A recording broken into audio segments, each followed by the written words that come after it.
全面推進中華民族偉大復興而努力奮鬥。備受投資市場矚目嘅兩會，亦即係全國政協第14屆3次會議同埋第14屆全國人大3次會議，今日就正式閉幕㗎啦。但係如果針對住對投資市場嘅影響，我哋其實可以透過一張圖咧去作一個重點嘅總結嘅。首先，內地對今年嘅增長目標就擺設喺同舊年相同嘅5%，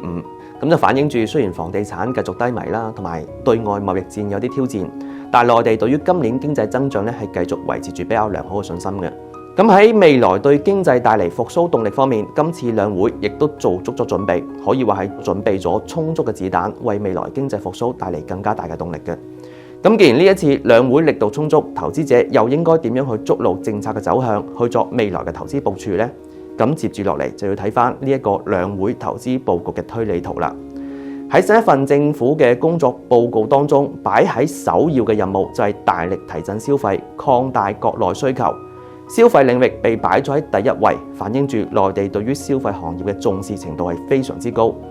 今年內地經濟繼續保持5%嘅增長目標。而依家外部貿易環境嘅不明朗性增加，而房地產市場繼續處於一個低迷嘅過渡期，咁所以佢着力發展內循環經濟，提振消費就成為促進經濟增長嘅重要一環啦。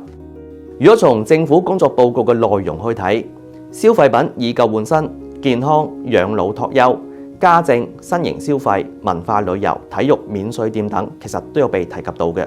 咁所以我相信以上幾大嘅領域都會係行業重點被支持嘅對象。而另一方面，今年兩會亦都提出 AI 加呢個概念，亦即係結合人工智能去促進唔同行業嘅發展。咁如果從呢個角度去睇，我相信以上所提及嘅行業當中，人工智能駕駛、電子消費、更新替代有機會係更加容易受到國策嘅支持嘅。以上嘅內容係對呢一次兩會作出層層抽絲剝繭嘅分析，希望可以幫助到大家做到事半功倍嘅效果。咁如果大家係中意我哋呢段片，記得訂閱同埋分享我哋嘅頻道。我哋下次再見，拜拜。